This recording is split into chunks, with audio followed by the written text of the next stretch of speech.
Hello Malayalees എന്നുണ്ട്. അപ്പം ഇന്ന് നമുക്ക് വൈകുന്നേരം 4 മണിക്കടിക്കായിട്ട് മുട്ടയും കൊണ്ട് കട്ട്ലേറ്റ് ഉണ്ടാക്കിയാലോ? ചുമ്മാ ഒന്ന് ട്രൈ ചെയ്ത് നോക്കാം. Please me Sharon, welcome to Sharon's vlog.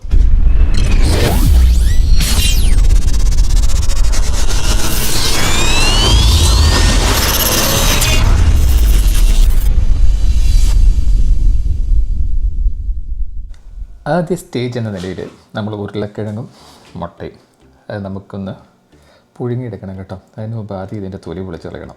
സാധാരണ പുഴുങ്ങിക്കഴിഞ്ഞ് തൊലി ഈസിയായിട്ട് പോരുമെന്നാണ് പറയുന്നത്. പക്ഷേ ഇവിടെ ഞാൻ എത്ര തവണ നോക്കിയിട്ടും പുഴുങ്ങിക്കഴിഞ്ഞ് തൊലി പൊളിക്കാൻ ഭയങ്കര ബുദ്ധിമുട്ടാണ്. അപ്പോൾ നമുക്ക് ഉരുളക്കിഴങ്ങിൻ്റെ തൊലി പീൽ ചെയ്തിട്ട് പുഴുങ്ങാനിടാം. ഓക്കെ, ഈ ഒരു സാധനം കണ്ടുപിടിച്ചുകൊണ്ട് എത്ര ഉപകാരം ഉണ്ടെന്നറിയോ? പെട്ടെന്ന് നമുക്ക് ഈ സാധനം ഉരുളക്കിഴങ്ങിൻ്റെ ആയാലും മറ്റെന്തിൻ്റെ ആണെങ്കിലും തൊലി പീൽ ചെയ്തെടുക്കാൻ സാധിക്കും. നമ്മുടെ ഉരുളക്കിഴങ്ങ് ചെറുതായത് കാരണം കേട്ടോ ഞാൻ ഇത്രയും ഉരുളക്കിഴങ്ങിട്ടത്തേക്കുന്നത്. അപ്പോൾ ഇനി നിങ്ങൾ കുറച്ച് സ്പീഡിൽ പോയി കണ്ടിട്ട് പോരും, അല്ലെങ്കിൽ നിങ്ങളായിട്ട് സ്കിപ്പ് ചെയ്യും.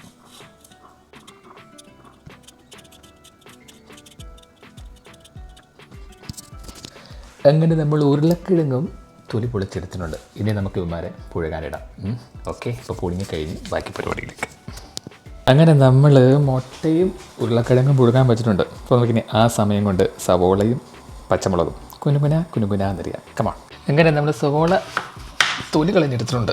ഇനി ഇത് തീർത്തും ചെറിയ കട്ടിയില്ലാത്ത രീതി ചെറിയ ചെറിയ ഭാഗങ്ങളായി, നമ്മൾ മറ്റേ കറി വെക്കുന്ന രീതി അല്ലാതെ ചെറിയ ചെറിയ രീതികളായിട്ട് കട്ട് ചെയ്തെടുക്കണം.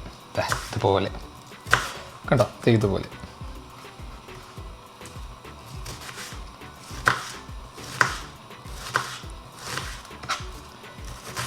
അപ്പം ഇത് നിങ്ങൾ കുറച്ച് സ്പീഡിൽ പോയി കണ്ടിട്ട് പോരും, അതായിരിക്കും എന്തുകൊണ്ട് നല്ലത്.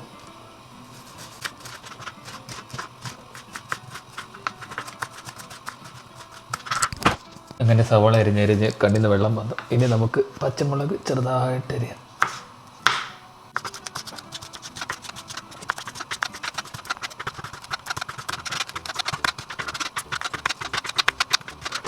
അങ്ങനെ നമ്മൾ അരിയേണ്ട സാധനമെല്ലാം അരിഞ്ഞു വെച്ചിട്ടുണ്ട്.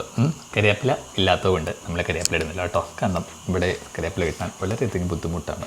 പിന്നെ നാട്ടിൽ നിന്ന് കൊണ്ടുവരണം. നാട്ടിൽ നിന്ന് കൊണ്ടുവരാന്ന് പറയുന്നത് ഇവിടെ കൊണ്ടുവന്ന് കഴിയുമ്പോൾ തന്നെ വാടിപ്പോകും. പക്ഷേ അതുകൊണ്ട് കരിവേപ്പില്ല. നമ്മൾ അരിയേണ്ട സാധനം അരിഞ്ഞു വെച്ചിട്ടുണ്ട്. ഇത് നമ്മൾ ഗ്യാസിലേക്ക് കയറുകയാണ് അടുത്തത്. അതിന് മുട്ടയും ഉരുളക്കിഴങ്ങും തയ്യാറാക്കാൻ നോക്കിയിരിക്കുന്നു. ഓക്കെ, അങ്ങനെ നമ്മൾ പുഴുങ്ങായിട്ട് 3 മുട്ട റെഡി വന്നിട്ടുണ്ട്. ഇനി നമുക്കിതൊന്ന് ഉടച്ചെടുക്കാം. ചില്ലായത് കാരണം എനിക്ക് ചെറിയൊരു പേടി, എങ്ങാനും പൊട്ടിപ്പോയാൽ എല്ലാം തീർന്നു. ഉടച്ച് ഗ്രൈൻഡ് ചെയ്തെടുക്കണം എന്നാണ് പറഞ്ഞത്. പക്ഷേ ഗ്രൈൻഡ് ചെയ്യാൻ സാധനം നമ്മുടെ ഇല്ല.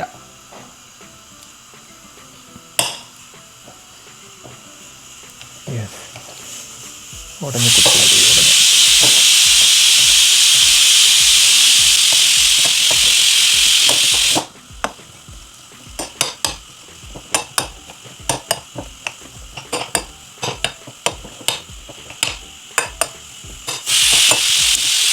അങ്ങനെ നമ്മൾ മുട്ട അതിൻ്റെ കരുതിന് മാനയ്ക്ക് ചെറുതായിട്ട് നമ്മൾ പൊടിച്ച് വെച്ചുകൊണ്ട് ഇനി ഉരുളക്കിഴങ്ങ്.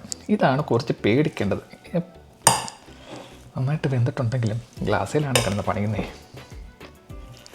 പൊട്ടാതിരുന്നാൽ മതിയായിരുന്നു.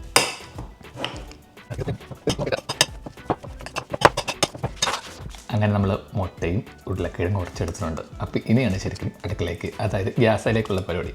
പിന്നെ അടുത്ത സവള വരട്ടിയും മുട്ട ഇതൊക്കെ ഇട്ട് നമുക്ക് കട്ട്ലേറ്റായിട്ട് എടുക്കാൻ നോക്കാം. Okay, come on. അപ്പം ആദ്യം തന്നെ നമ്മൾ ഗ്യാസിലേക്ക് പാൻ വെച്ചു, എണ്ണ ഒഴിച്ചു. എണ്ണ ചൂടായി കഴിഞ്ഞ ഉടനെ നമ്മളെടുത്ത് വെച്ച സവോള ആൻഡ് പച്ചമുളക് ഇട്ടങ്ങ് വരട്ടുക. ബ്രൗൺ കളറാകുന്നവരെ ഇട്ടങ്ങ് വരട്ടുക. ഓക്കെ, അങ്ങനെ പാൻ ചൂടായിട്ടുണ്ട്. ഇനി നമുക്ക് സവോളയും നമ്മുടെ പച്ചമുളകും ഇടാം.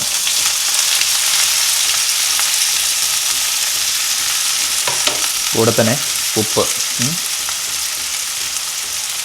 ആവശ്യത്തിന് ഉപ്പ്. ഇനി ഇത് ഒന്ന് ബ്രൗൺ കളറാകുന്ന വരെ ഇട്ട് ഇളക്കിക്കൊണ്ടിരിക്കാം. ഓക്കെ, നമ്മൾ ഈ കൂടെ തന്നെ ഇഞ്ചി വെളുത്തുള്ളി പേസ്റ്റും കൂടി ഇടുന്നുണ്ട് കേട്ടോ, മിക്സ് ചെയ്യാൻ വേണ്ടി. ആദ്യം പറയാൻ മറന്നുപോയി.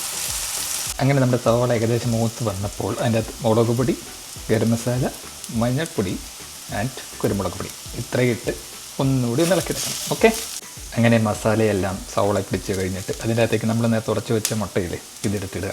എന്നിട്ട് അതും അങ്ങോട്ട് നല്ല രീതിയിൽ ഇളക്കി മിക്സ് ചെയ്യുക. ഓക്കെ, അങ്ങനെ നമ്മൾ ഉടച്ച് വെച്ച ഉരുളക്കിഴങ്ങ് അത് നമ്മുടെ മറ്റേ ഇതിന് മസാലയൊക്കെ ഇട്ട് നമുക്കതൊന്ന് മിക്സ് ചെയ്തെടുക്കാം. അങ്ങനെ നമ്മൾ മുട്ടയും മസാലയും എല്ലാം കൂടി പിടിച്ചു. ഇനി നമുക്ക് ഇതിൻ്റെ അകത്തേക്ക് നമ്മൾ മറ്റേ ഉടച്ച് വെച്ച കുരുമുളക് ഉടച്ച് വെച്ച ഉരുളക്കിഴങ്ങല്ലേ അതും കൂടി ഇട്ട് മിക്സ് ചെയ്തെടുക്കണം. അങ്ങനെ നമ്മുടെ കട്ട്ലേറ്റിനുള്ള സാധനം റെഡി ആയിട്ടുണ്ട്. ഇനി നമുക്ക് കുറച്ച് നേരം വെയിറ്റ് ചെയ്യണം. അങ്ങനെ നമ്മുടെ കട്ട്ലേറ്റിനുള്ള സാധനം റെഡി ആയിട്ടുണ്ട്. ഇനി അത് ചൂടാറുന്നവരെ ഒന്ന് വെയിറ്റ് ചെയ്യണം, അല്ലെങ്കിൽ തൊടുമ്പോഴേ നമ്മുടെ കൈ പൊള്ളും. അപ്പം ചൂടാറുന്ന ആ സമയം കൊണ്ട് നമുക്ക് 2 മുട്ട ഉടച്ച് വെക്കാം, എന്നിട്ട് ഇത് മുക്കി വറക്കാനുള്ള പരിപാടി നോക്കാം. ഓക്കെ, ഇപ്പോൾ പറഞ്ഞ പോലെ ചൂടാറാൻ ഇനി സമയമുണ്ട് നോക്കാം. ആ സമയത്തിനുള്ളിൽ 2 മുട്ട ഉടച്ച് വെക്കാം.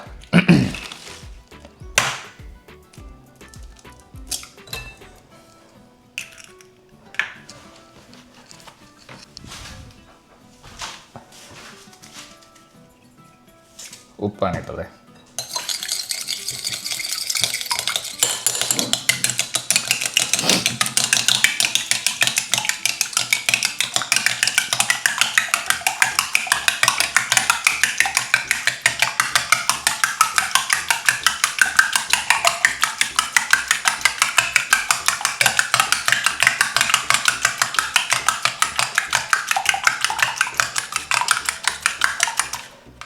ഇങ്ങനെ അതിൻ്റെ പണി കഴിഞ്ഞു. ഇനി അതിനെ ചൂടാറാൻ വേണ്ടി കാത്തിരിക്കാം. ഓക്കെ, അവിടെ നമ്മുടെ ബ്രെഡില്ലേ റൊട്ടി, അത് ചെറുതായിട്ടൊന്ന് പൊടിച്ചെടുത്തിട്ടുണ്ട് കേട്ടോ. കട്ട്ലേറ്റിന് മുകളിൽ ചെറിയൊരു കോട്ടിങ് കൊടുക്കാൻ വേണ്ടി കാണിച്ചു തരാം. ഓക്കെ, അങ്ങനെ നമ്മുടെ കട്ട്ലേറ്റിന് മിശ്രിതം ഏകദേശം ചൂടാറിയിട്ടുണ്ട് കേട്ടോ. ഇനി നമുക്കിത് ചെറിയ ചെറിയ കട്ട്ലേറ്റിനെ ഷേപ്പിലാക്കി എടുക്കാം. എനിക്കറിയത്തില്ല എങ്ങനെയാണ് കട്ട്ലേറ്റിനെ ഷേപ്പ് ആക്കുന്നതെന്നും, എന്നാലും അറിയാവുന്ന രീതിയിൽ ഷേപ്പാക്കും. വലിയ ചൂടാറിയിട്ടൊന്നുമില്ല. അയ്യോ, ചെറിയ ചെറിയ ഉണ്ടകളാക്കിയിട്ട് ഈ കയ്യിൽ വച്ചിട്ട് ഇങ്ങനെ പരത്തിയെടുക്കുന്നതായിരിക്കും എന്തുകൊണ്ടും നല്ലത്. നോക്കൂ, ഇതുപോലെ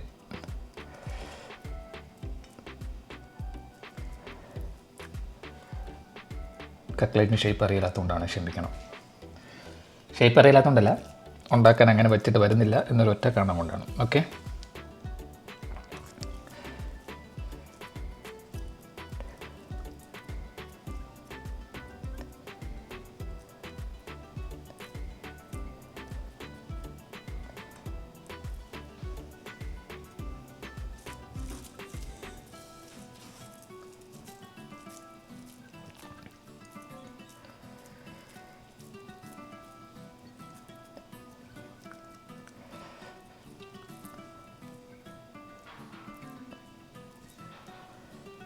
ഞാനെന്നത് മൊത്തം ഒന്ന് കട്ട്ലേറ്റ് രീതിയിൽ ആക്കിയിട്ട് വരാം. ഓക്കെ, അങ്ങനെ നമ്മൾ എല്ലാം ഏകദേശം കട്ട്ലേറ്റിൻ്റെ ഷേപ്പ് എന്ന് പറയാൻ പറ്റിയില്ലെങ്കിലും ആ ഒരു രീതിക്ക് ഉണ്ടാക്കിയെടുത്തിട്ടുണ്ട്.